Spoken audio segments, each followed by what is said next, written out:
চলতি বছরে কোপা আমেরিকার ফাইনালে চোটে পড়ার পর থেকে দলের বাইরে আর্জেন্টিনার বিশ্বকাপ জয়ী অধিনায়ক লিওনেল মেসি।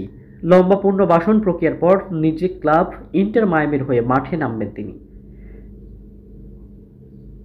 তবে ভক্তদের মনে প্রশ্ন ছিল, আলবিসেলেস্তের হয়ে কবে মাঠে নামবেন বিশ্বের সেরা এই ফুটবলার। অবশেষে সেই প্রশ্নের উত্তর দিলেন Miami coach Tata Martino. Inter মায়ামির কোচ জেরার্ডো টাটা মার্টিনো নিশ্চিত করেছেন, লিওনেল মেসি আর্জেন্টিনা জাতীয় দলের হয়ে অক্টোবরের আন্তর্জাতিক বিরতিতেই ভেনেজুয়েলা ও বলিভিয়ার বিপক্ষে বিশ্বকাপ বাছাই পর্বের ম্যাচগুলোতে অংশ নিতে প্রস্তুত রয়েছে।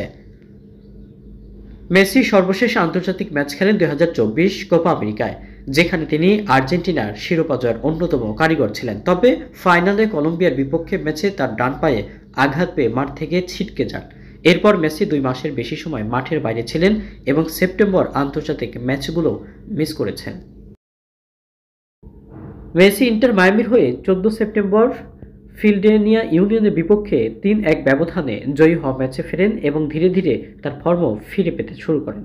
আর্জেন্টিনা কোচ লিওনেল স্কলোনি আগেই আশাবাদী ছিলেন যে মেসি অক্টোবরের ম্যাচগুলোর জন্য প্রস্তুত থাকবেন, অফের জন্য সেরা অবস্থায় পৌঁছাবেন। তিনি ইতিমধ্যে প্রতিযোগিতামূলক ছন্দে ফিরতে শুরু করেছেন এবং জাতীয় দলের ম্যাচগুলো তার প্রস্তুতে গুরুত্বপূর্ণ ভূমিকা পালন করেন। এদিকে ইন্টার মায়ামি বর্তমানে 64 পয়েন্ট নিয়ে ইস্টার্ন কনফারেন্স ও সাপোর্টার্স শিল্ড রেসের শীর্ষে রয়েছে। তারা যদি শনিবার সাল্ট এফসি এবং 2 অক্টোবর কলম্বিয়ার ক্রু এর বিপক্ষে জয় পায়, তবে সাপোর্টার শিল্ড নিশ্চিত করার পাশাপাশি MLS-এ এক মৌসুমে সর্বোচ্চ পয়েন্টের রেকর্ড ভাঙার পথে থাকবে।